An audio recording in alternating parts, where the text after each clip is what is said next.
Good morning, students. Today we are going to start taxation. આજે આપણે ટેક્સેશનની શરૂઆત કરીશું. ટેક્સેશન એન્ડ અકાઉન્ટન્સીમાં ટેક્સેશન અને અકાઉન્ટન્સી બે અલગ અલગ પાર્ટ છે. અકાઉન્ટન્સીમાં બે ચેપ્ટર છે, એક ઇન્વેસ્ટમેન્ટ છે અને એક ડિપાર્ટમેન્ટલ. એમાં આપણું ઇન્વેસ્ટમેન્ટ કમ્પ્લીટ છે. ટેક્સેશનની જો વાત કરીએ ટેક્સેશન ડિપાર્ટમેન્ટમાં તો એમાં પ્રેક્ટિકલ બે ચેપ્ટર છે. The first one is residential status of an SSE and the second is capital gain. Total બે ચેપ્ટર છે ટેક્સેશનમાં, પ્રેક્ટિકલ સમાવેશ તે residential status of an assessee and capital gain. તો આજે આપણે સ્ટાર્ટ કરીશું residential status of an assessee. તો સૌથી પહેલાં તો ચેપ્ટર સ્ટાર્ટ કરીએ પહેલાં આપણે ટેક્સેશનની આજે શરૂઆત કરીએ છીએ. અને ટેક્સેશનનો કોઈ પણ ચેપ્ટર હોય, એની ચેપ્ટર એસવાયમાં હોય કે આગળ જતાં પણ સ્ટડીમાં આવશે, તો એના માટે તમારે અમુક વિગત ટેક્સેશનની ખબર હોવી જોઈએ. જેમાં એક મેન પોઈન્ટ છે, મેન કમ્પલસરી એનું નોલેજ હોવું જરૂરી છે. એ છે AY and PY. What is AY and PY? PY for previous year and AY for assessment year.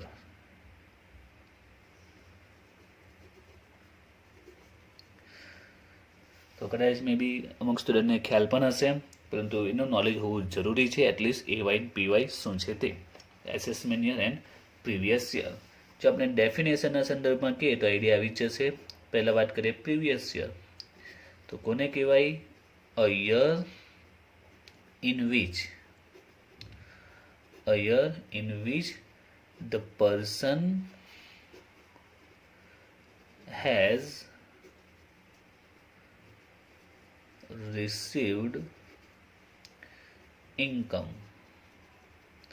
A year in which the person has received income is called as the previous year. જો આપણે year તો ખબર છે, આપણું year ક્યારે start થાય? 1st April two 31st March. બરાબર છે, આપણે બધાને યર ખબર છે, financial year April to March. તો એક એવું વર્ષ કે જે વર્ષમાં વ્યક્તિ પર્સન ઇન્કમ રિસીવ કરે છે, એસએસસી ઇન્કમ રિસીવ કરે છે. એસએસસી મીન્સ ટેક્સ પેયર, જે ટેક્સ પે કરે છે તે. તો જે યરમાં એ ઇન્કમ એકચ્યુઅલમાં રિસીવ કરે છે, એકચ્યુઅલમાં ઇન્કમ જે યરમાં રિસીવ કરે છે, that's cold previous year. Now what is assessment year? A year in which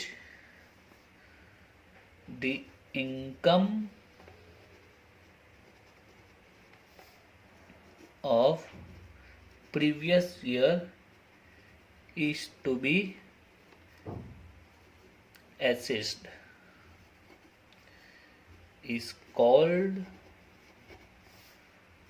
as assessment year.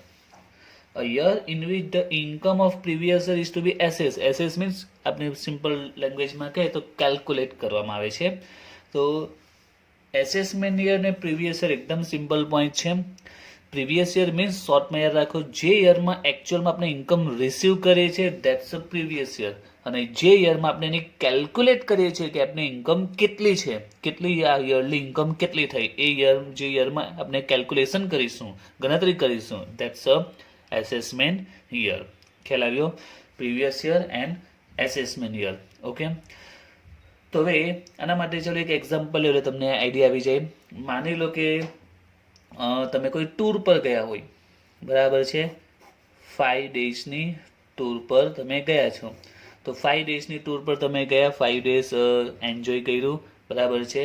માની લો કે એની ડેટ હતી 1 to 5 સપોઝ નવેમ્બર, એન્ડ 6 નવેમ્બરે તમે ઘરે આવી ગયા.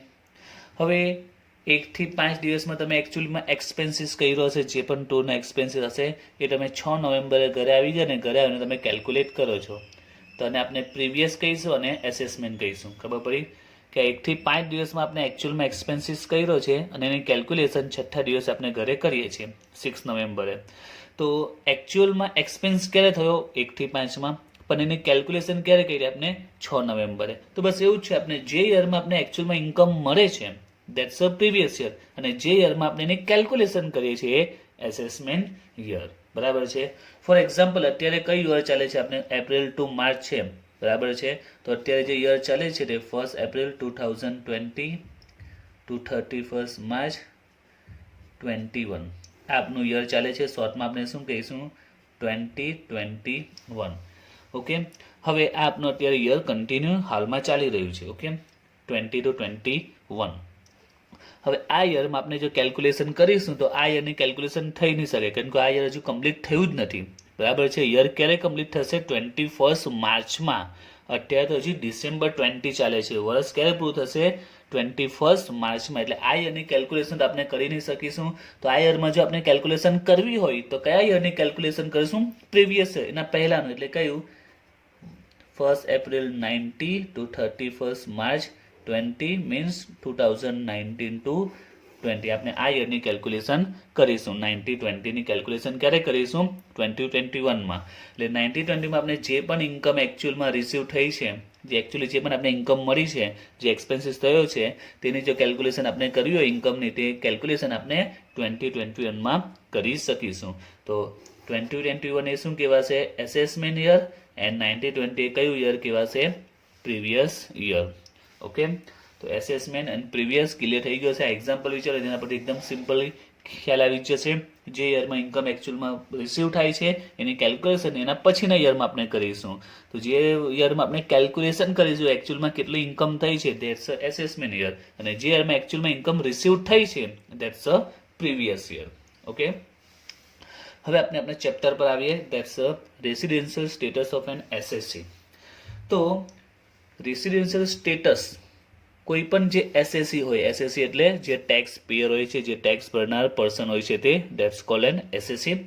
તો એસએસસી ટેક્સ ભરવા માટે સૌથી પહેલાં શું ડિસાઇડ કરવામાં કે એસએસસીને કેટલો ટેક્સ ભરવો પડશે, કઈ રીતે ડિસાઇડ થશે, તો એના માટે પહેલાં શું જોવી પડશે, એની ઇન્કમ જોવી પડશે કે એની ટોટલ ઇન્કમ કેટલી છે. બરાબર છે. એની ટોટલ ઇન્કમ ડિસાઇડ થશે, એના આધારે એને કેટલો ટેક્સ પે કરવાનો આવશે એ નક્કી થશે. એટલે એસએસસી મીન્સ ટેક્સ પેયર, એ ટેક્સ કેટલો ભરવો પડશે, it's depend on its income. એની ઇન્કમ પર ડિપેન્ડ કરશે કે એની ઇન્કમ કેટલી છે, એ પ્રકારે ટેક્સ ભરવાનો આવશે. હવે એની ઇન્કમમાં એનું જે રેસિડેન્શિયલ સ્ટેટસ છે એ પણ ઇફેક્ટ કરે છે કે એનું સ્ટેટસ કયું છે. રેસિડેન્શિયલ સ્ટેટસ બે પ્રકારના આવે છે, એક રેસિડન્ટ, એક નોન રેસિડન્ટ આવે છે. તો એનું જે પ્રકારનું સ્ટેટસ હશે તે પ્રકારની ઇન્કમ પર એ ટેક્સ ભરવો પડે. જેવી ઇન્કમ હશે, બરાબર છે, એમાં એનું સ્ટેટસ મોસ્ટ ઇમ્પોર્ટન્ટ પાર્ટ્સ ભજવે છે એમાં. એટલે એનું સ્ટેટસ બે આવે. સ્ટેટસના મુખ્ય બે પ્રકાર હોય છે, એક છે રેસિડન્ટ અને એક છે નોન રેસિડન્ટ. સ્ટેટસના કેટલા ટાઈપ હોય છે, બે. એક રેસિડન્ટ હોય છે અને એક શું હોય છે, નોન રેસિડન્ટ હોય છે. તો જો તેનું રેસિડન્ટ સ્ટેટસ એનું રેસિડન્ટ હશે તો તેને દરેક પ્રકારની ઇન્કમ પર ટેક્સ ભરવાનો આવશે. અને જો તેનું સ્ટેટસ નોન રેસિડન્ટ હશે તો એને અમુક પ્રકારની ઇન્કમમાં એક્ઝેપ્શન મળશે, મીન્સ એ ઇન્કમ પર એને ટેક્સ પે કરવો પડશે નહીં. એટલે આ અર્થમાં સ્ટેટસ એ મોસ્ટ ઇમ્પોર્ટન્ટ પાર્ટ્સ ભજવે છે ઇન્કમ ડિસાઇડ કરવા માટે કે કઈ ઇન્કમ પર ટેક્સ પે કરવો પડશે અને કઈ ઇન્કમને ટેક્સમાંથી એક્ઝેપ્શન મળશે. ખ્યાલ આવી ગયો.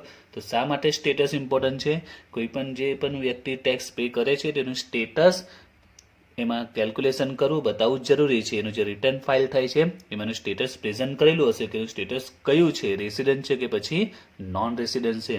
એની ઇફેક્ટ એની ઇન્કમ પર પડશે, કઈ ઇન્કમ પર ટેક્સ પે કરવો પડશે અને કોના પર ટેક્સમાંથી એને એક્ઝેપ્શન મળશે, મીન્સ ટેક્સ પે કરવો નહીં પડે જે તે ઇન્કમ પર. ખ્યાલ આવી ગયો સ્ટેટસ શું કામ પડે છે, એની શું ઇફેક્ટ પડે છે તે.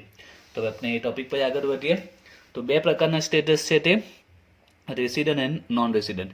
હવે કઈ રીતે ડિસાઇડ થશે કે એનું સ્ટેટસ રેસિડન્ટ છે કે પછી નોન રેસિડન્ટ છે, તો એના માટે એક બેઝિક કન્ડિશન છે તમારે યાદ રાખવાની છે. તો જુઓ, બેઝિક કન્ડિશન ફોર રેસિડન્ટ. તો આપણે રેસિડન્ટની પહેલા કન્ડિશન જોઈએ કે એનું રેસિડન્ટનું સ્ટેટસ જો મેળવવું હોય તો એના માટે કઈ કન્ડિશન એ ફૂલફિલ કરવી પડે. તો જો ફર્સ્ટ કન્ડિશન છે, stayed in India for minimum 182 days during previous year. Previous યરમાં ઇન્ડિયામાં સ્ટે કરેલું હોવું જોઈએ, મીન્સ ઇન્ડિયામાં એ રહ્યો હોવો જોઈએ ફોર મિનિમમ 182. મિનિમમ 182 મીન્સ 182 ઓર મોર ધેન 182, બરાબર છે.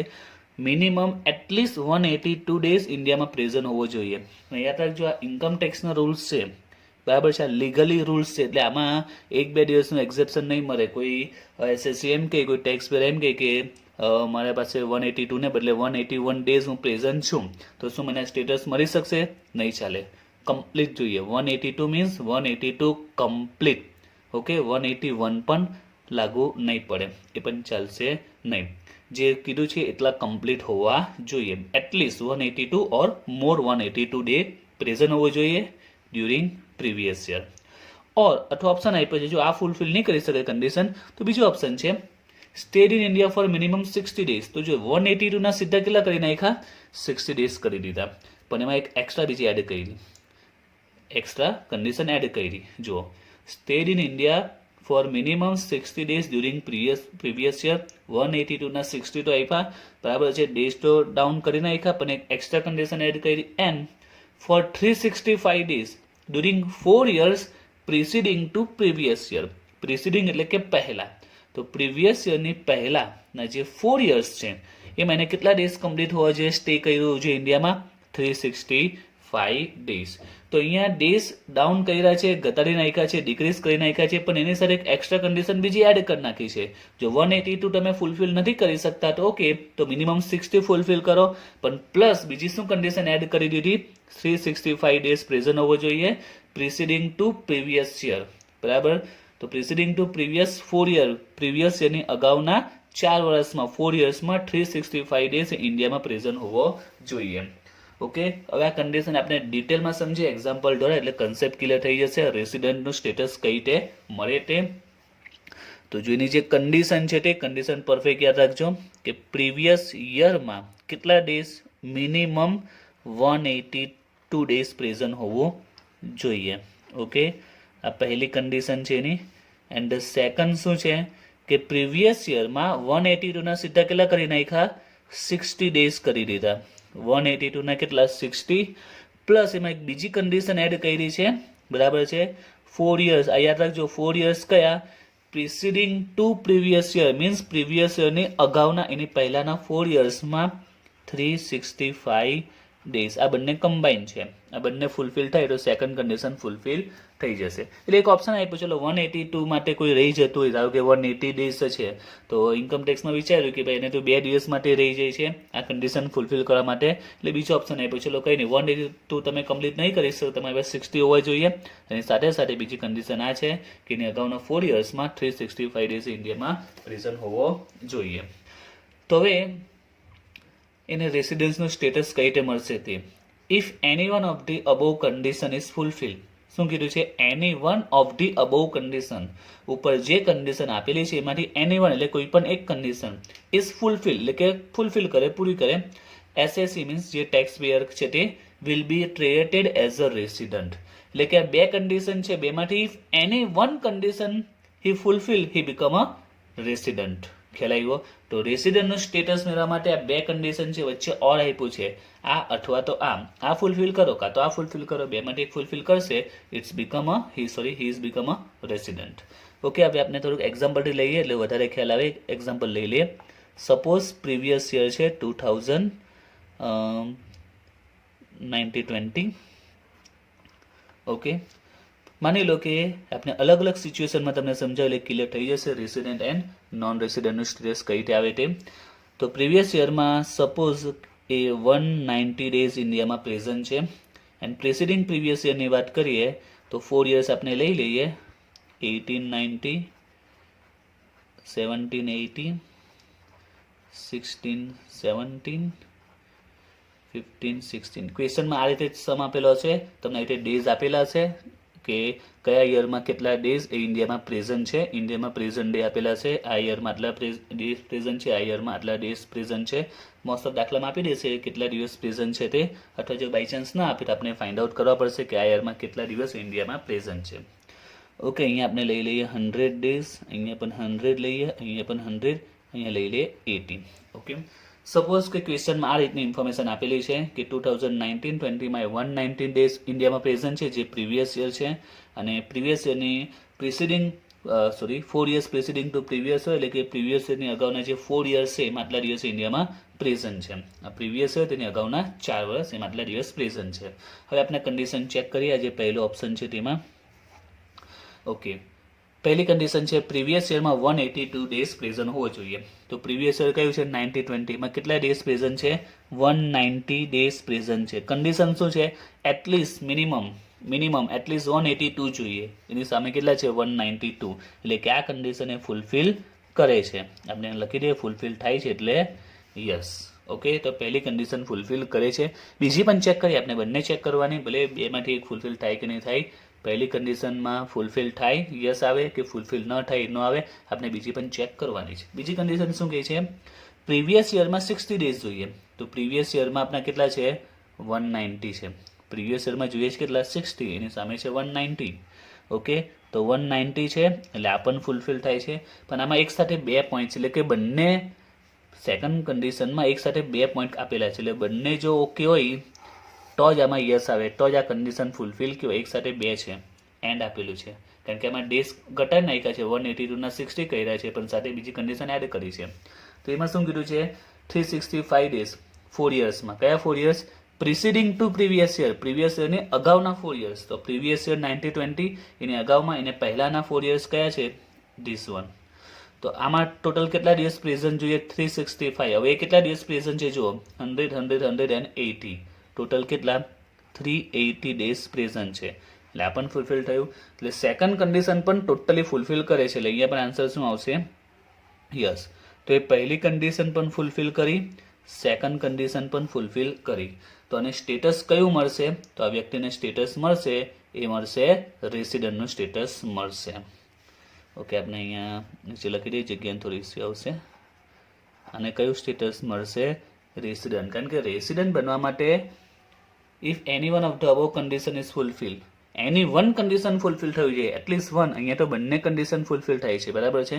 બંને કન્ડિશન ફૂલફિલ થાય છે મીન્સ એ રેસિડન્ટનો એને સ્ટેટસ મળે છે. ઓકે, હવે આપણે બીજી સિચ્યુએશન લઈએ.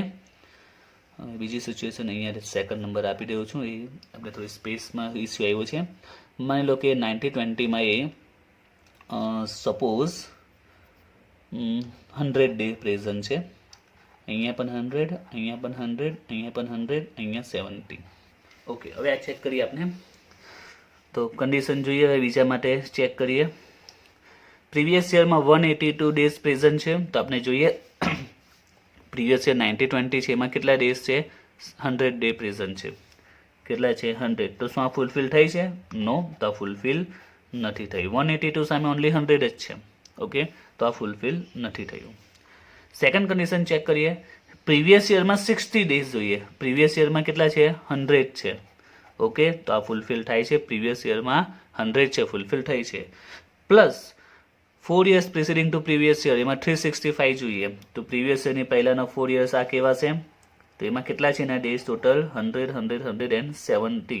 તો 370 છે. તો આ પણ ફૂલફિલ થાય, કારણ કે 365 જોઈએ એની સામે 370 છે. તો આ કન્ડિશન ટોટલી ફૂલફિલ થઈ. બંનેમાં આ સેકન્ડમાં મેં સમજાયું તે રીતે બંને સાથે કમ્પ્લીટ થવી જોઈએ. આ પણ અને આ પણ એક સાથે 2 કન્ડિશન છે બીજામાં, તો બંને ફૂલફિલ થાય છે. એટલે આમાં આન્સર આવશે યસ, કે આ કન્ડિશનને ફૂલફિલ કરે છે. તો હવે આનું સ્ટેટસ કયું આવશે? તો અહીંયા પણ એને કયું સ્ટેટસ મળશે? રેસિડન્ટ જ મળશે. કારણ કે રેસિડન્ટ માટે શું રૂલ્સ છે? રેસિડન્ટનો if any one of the above condition, any one, બેમાંથી એક થવી જોઈએ. જો પહેલી સિચ્યુએશનમાં બંને ફૂલફિલ કરી, સેકન્ડમાં ફર્સ્ટમાં આન્સર ન આવ્યો પણ સેકન્ડમાં તો યસ આવ્યો ને, એટલે આ ફૂલફિલ કરી છે, એટલે અહીંયા રેસિડન્સ મળી જશે. હવે જોઈએ આપણે ત્રીજી સિચ્યુએશન જોઈએ. તો અહીંયા માની લો કે 200 ડેઝ છે. અહીંયા 100, 100, 150. ઓકે, હવે આમાં ચેક કરીએ ત્રીજી સિચ્યુએશનમાં આપણે. તો પ્રીવિયસ યરમાં જોઈએ 182, તો અહીંયા પ્રીવિયસ યરમાં કેટલા છે? 200 ડેઝ પ્રેઝન્ટ છે. તો બોલો આ કન્ડિશન ફૂલફિલ કરી છે? યસ. 182 ડેઝ રિક્વાયર છે ને 200 છે, એટલે આ કન્ડિશનને ફૂલફિલ કરી છે. એટલે આન્સર આવશે એનો યસ. ઓર પ્રીવિયસ યરમાં 60 જોઈએ. તો પ્રીવિયસ યરમાં આપણે કેટલા લીધા છે? 200 છે, એટલે આ તો ફૂલફિલ થઈ ગયું. પ્રીવિયસ યરમાં 60 જોઈએ, એની સામે 100 છે. અને 4 યર્સમાં કેટલા જોઈએ? 365. તો એના પહેલાના 4 યર્સ આ, તો એમાં કેટલા છે? 100, 100, 150, 350 છે. તો બોલો આ સેકન્ડ આમાં ફૂલફિલ થયું છે? 365 સામે ઓનલી 350 છે, એટલે કે આ ફૂલફિલ થઈ નથી. હવે આ કન્ડિશન આખી કમ્બાઈન છે, એન્ડ છે વચ્ચે, કે આ અને આ બંને સાથે થવું જોઈએ, બરાબર? કે પ્રીવિયસ યરમાં 60 ડેઝ જોઈએ and previous 4 years preceding to previous યરમાં 365 જોઈએ, એટલે કે બંનેમાં ઓકે આવવું જોઈએ. તો આમાં એક થાય છે પણ બીજું નહીં થતું, તો આ કન્ડિશન ફૂલફિલ થઈ નથી. આ બંને કમ્બાઈન છે, આ બંને એક સાથે થાય તો જ યસ આવે. જો આ બંનેમાં સાથે થઈ 60માં 190 મળ્યા, 365માં બદલે 380 છે, 60 જોઈએ છે તો 100 છે, 365 જોઈએ તો 370 છે, એટલે બંને ફૂલફિલ થાય તો યસ આવે. ત્યારે આમાં શું થયું? આમાં 60 સામે 200 તો છે પણ 365 સામે ઓનલી 350 છે, એટલે આમાં નો આવ્યું. તો હવે અહીંયા એનું સ્ટેટસ કયું મળશે? તો અહીંયા પણ એને રેસિડન્ટ સ્ટેટસ મળશે એમ, કારણ કે રેસિડન્ટ માટે એટલીસ્ટ વન કન્ડિશન ફૂલફિલ થવી જોઈએ. આમાં બંને થઈ. બીજી સિચ્યુએશનમાં જો તો પહેલામાં નો આવ્યું પણ બીજામાં યસ આવ્યું. ત્રીજી સિચ્યુએશનમાં પહેલામાં યસ આવ્યું, બીજામાં નો આવ્યું, તો એક તો ફૂલફિલ થઈ જ ને, એટલે અહીંયા પણ એ શું બનશે? રેસિડન્ટ બનશે. હવે ચોથી સિચ્યુએશન આપણે લઈએ. 90-20માં સપોઝ 150 છે, 18-19માં 100, 100, 100 ને અહીંયા છે 40. હવે ચેક કરીએ આપણે આ પ્રીવિયસ યરમાં કેટલા જોઈએ? 182 ડેઝ રિક્વાયર જોઈએ ને પ્રીવિયસ યરમાં છે 150 છે. તો શું આ કન્ડિશન ફૂલફિલ થઈ છે?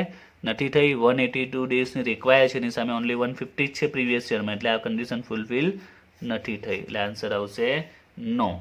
ઓકે. ત્યાર પછી પ્રીવિયસ યરમાં 60 ડેઝ, પ્રીવિયસ યરમાં કેટલા? 60 ડેઝ, તો પ્રીવિયસ યરમાં કેટલા છે? 150 છે, તો આ ફૂલફિલ થઈ ગઈ છે. પ્લસ 4 years 365 ડેઝ, તો 4 yearsમાં જોઈએ કેટલા છે? 100, 100, 140, 340 છે. તો આમાં પણ શું થયું છે કે અહીંયા તો 150 થઈ ગયા, 60 ને રિક્વાયર છે એની સામે 150 છે, અને 365 ને રિક્વાયરની સામે 340 છે, એટલે આ પણ રિક્વાયર ફૂલફિલ થતી નથી. તો આપણે બંને સાથે જોવાનું છે, બંનેમાં ઓકે આવવું જોઈએ. તો એકમાં થયું છે, એકમાં નહીં થયું, એટલે આ કન્ડિશન ફૂલફિલ થઈ નથી. હવે આપણે બંને કન્ડિશનનું વિચારીએ. ફર્સ્ટ કન્ડિશન બી ફૂલફિલમાં નો આવ્યું, સેકન્ડમાં બી નો આવ્યું. બંનેમાં જો આન્સર નો આવે તો એનું સ્ટેટસ બનશે નોન રેસિડન્ટ. ખ્યાલ આવી ગયો? રેસિડન્ટનું સ્ટેટસ કઈ રીતે મળે અને નોન રેસિડન્ટનું સ્ટેટસ કઈ રીતે ડિસાઇડ થાય તે. એટલે આને શોર્ટમાં યાદ રાખવા માટે નીચે આ બ્રેકેટ બનાવ્યું છે, તે જોઈ લો કે જે બે બેઝિક કન્ડિશન છે, જો બંનેમાં ફૂલફિલ કરે એટલે બંનેમાં યસ આવે. એકમાં યસ આવે, બીજામાં નો આવે, એકમાં નો આવે, બીજામાં યસ આવે. એટલીસ્ટ વન ફૂલફિલ થાય એટલે રેસિડન્ટ બની જાય. અને જો બંનેમાં નો આવે, બંને કન્ડિશન ફૂલફિલ નહીં કરે, તો એ શું બની જાય? નોન રેસિડન્ટ બની જાય. ક્લિયર થઈ ગયું? Resident and non resident. તો બે કન્ડિશન ફૂલફિલ કરવાની છે, તો કન્ડિશન સિમ્પલ છે, યાદ રહી જ ગયા છે. પહેલી કન્ડિશન, પ્રીવિયસ યરમાં 182 ડેઝ, મિનિમમ એટલીસ્ટ 182 ડેઝ જોઈએ પ્રીવિયસ યરમાં. એન્ડ ધ સેકન્ડ, પ્રીવિયસ યરમાં 182 ની જગ્યા પર કેટલા? ઓનલી 6 કામ ચાલી જશે. પણ પ્લસ એમાં બીજું એડ થયું છે કે પ્રિસીડિંગ ટુ પ્રીવિયસ યરના 4 yearsમાં, પ્રીવિયસ યરની પહેલાના 4 yearsમાં 365 ડેઝ ઇન્ડિયામાં પ્રેઝન્ટ હોવો જોઈએ. ક્લિયર? તો આના પરથી ડિસાઇડ થઈ જશે રેસિડન્ટ એન્ડ નોન રેસિડન્ટ કઈ રીતે ડિસાઇડ થાય તે. આપના સમ આ જ આવશે. તમને ક્વેશ્ચનમાં આ રીતે જ ઇન્ફોર્મેશન આપેલી હશે, અલગ અલગ યરમાં કેટલા ડેઝ ઇન્ડિયામાં પ્રેઝન્ટ છે ઇન્ફોર્મેશન આપેલી હશે. અને કોઈ દાખલામાં ડેઝ નહીં આપેલા હશે, તમને ડેઝ જાતે ફાઇન્ડ આઉટ કરવા પડશે કે આ યરમાં કેટલા દિવસ પ્રેઝન્ટ છે, આ યરમાં કેટલા દિવસ ઇન્ડિયામાં પ્રેઝન્ટ છે, આપણે જાતે ફાઇન્ડ આઉટ કરવું પડશે. હવે આપણે એક પોઈન્ટ જોવાનો છે કે આ જે બેઝિક કન્ડિશન છે એમાં થોડા એક્સેપ્શન છે, એ આપણે જોઈ લઈએ. એ એક્સેપ્શન છે એ છે કે આ જે સેકન્ડ કન્ડિશન છે એના એક્સેપ્શન છે. તો જો consider 182 days instead of 60 days in second basic condition during following situation. એટલે કે નીચે જે સિચ્યુએશન આપેલી છે ક્વેશ્ચનમાં, તમને આવી સિચ્યુએશન જો આપેલી હોય એ આપણે જોઈએ કઈ સિચ્યુએશન છે તે. તો એવી સિચ્યુએશનમાં આપણે જે સેકન્ડ કન્ડિશન છે જેમાં આપણે 60 ડેઝ લઈએ છીએ એની જગ્યા પર કેટલા ડેઝ કન્સિડર કરીશું? 182. 60 ની જગ્યા પર કેટલા? 182 ડેઝ આપણે કન્સિડર કરવા પડશે. એટલે ફર્સ્ટ કન્ડિશન તો 182 ડેઝ એ કન્ફર્મ. સેકન્ડમાં જ્યાં 60 લખીએ એની જગ્યા પર કેટલા લખીશું? આપણે 182 લખીશું. બરાબર છે? સેકન્ડ કન્ડિશનમાં જે 60 ની રિક્વાયર હતી એની જગ્યા પર રિક્વાયર કેટલી થઈ જશે? 182 ડેઝ. બરાબર છે? ક્યારે? તો અહીં જે સિચ્યુએશન આપેલી છે તેવી સિચ્યુએશનમાં. તો જો કઈ સિચ્યુએશન છે કે જ્યારે આપણે 60 ને બદલે અહીંયા પણ કેટલા લઈશું? 182 તું. તો જો એમાં ફર્સ્ટ સિચ્યુએશન છે તે ઇન્ડિયન સિટીઝન જેનો બોર્ન ઇન્ડિયામાં થયો હોય, ઇન્ડિયામાં જન્મ થયો હોય, that's called Indian citizen. Who left India, જેને ઇન્ડિયા છોડી દીધું હોય ડ્યુરિંગ પ્રીવિયસ યર, ક્યારે? પ્રીવિયસ યરમાં ફોર એમ્પ્લોયમેન્ટ, એટલે કે નોકરી માટે, કામકાજ માટે. તો નોકરીના કારણસર ઇન્ડિયા છોડી દીધું હોય નોકરી માટે અને બીજે દેશમાં ગયો હોય નોકરી માટે, ક્યારે? પ્રીવિયસ યરમાં, એવો Indian citizen. Okay. Second situation છે Indian citizen or a person of Indian origin who lives outside India visit to India during previous year. તો જો Indian citizen or a person of Indian origin. હવે Indian origin એટલે શું તે સમજાવી દઉં છું. ઇન્ડિયન સિટીઝન તો ખબર પડી જાય, ઇન્ડિયામાં જેનો બોર્ન થયો, ઇન્ડિયામાં જન્મ થયો, that's he is a Indian citizen. Now Indian origin કોને કહેવાય તે? તો જે પણ પર્સન હોય, બરાબર છે,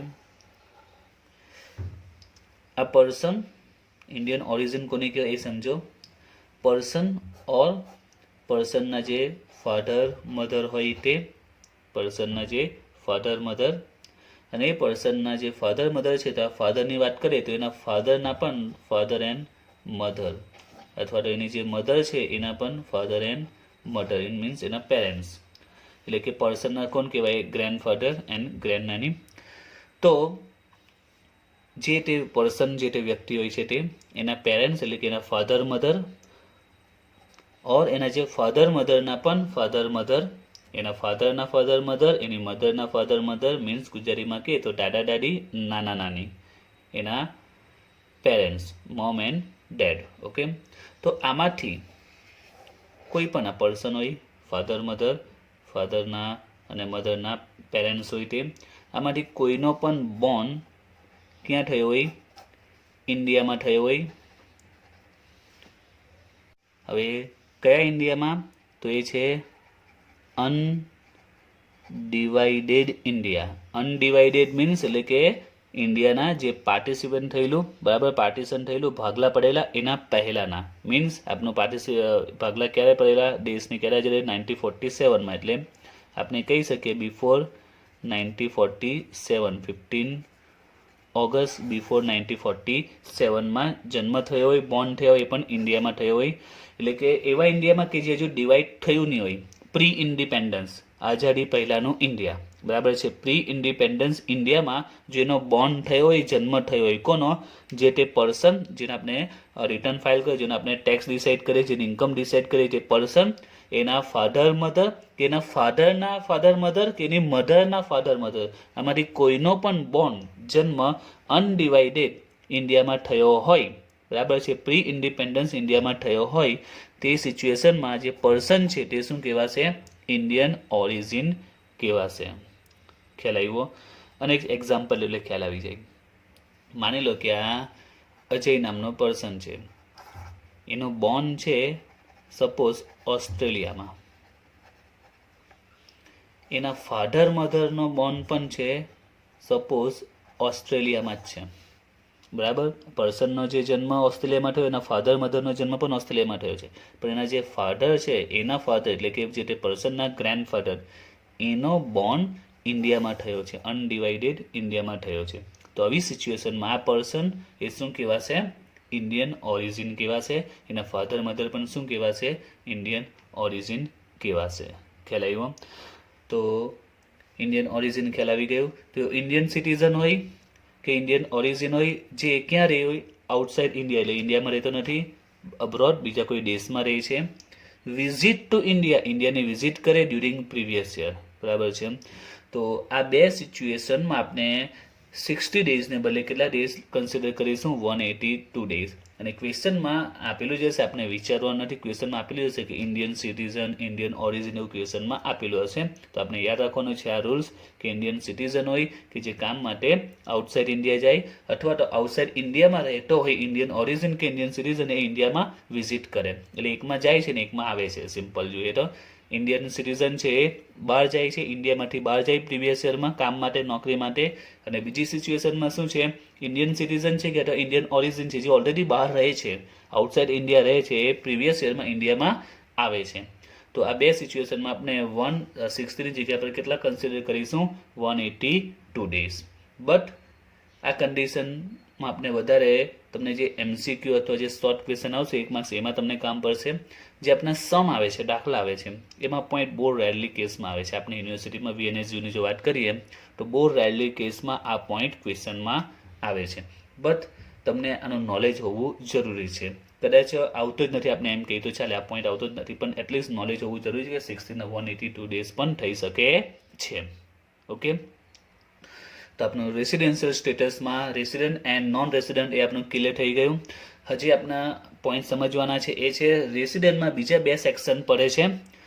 ઓર્ડિનરી રેસિડન્ટ છે કે પછી નથી ઓર્ડિનરી રેસિડન્ટ, તે આપણે નેક્સ્ટ વિડીયોમાં જોઈશું. એટલે રેસિડન્ટ એન્ડ નોન રેસિડન્ટ એટલે કોઈ પણ SSC હોય એને બે સ્ટેટસ મળે. પહેલા મેન બે સ્ટેટસ છે, રેસિડન્ટ કે નોન રેસિડન્ટ. જો નોન રેસિડન્ટ હોય તો એનો પોઈન્ટ પૂરો થઈ ગયો, પણ જો રેસિડન્ટ હોય તો એમાં બીજા એના બે સેક્શન પડે છે.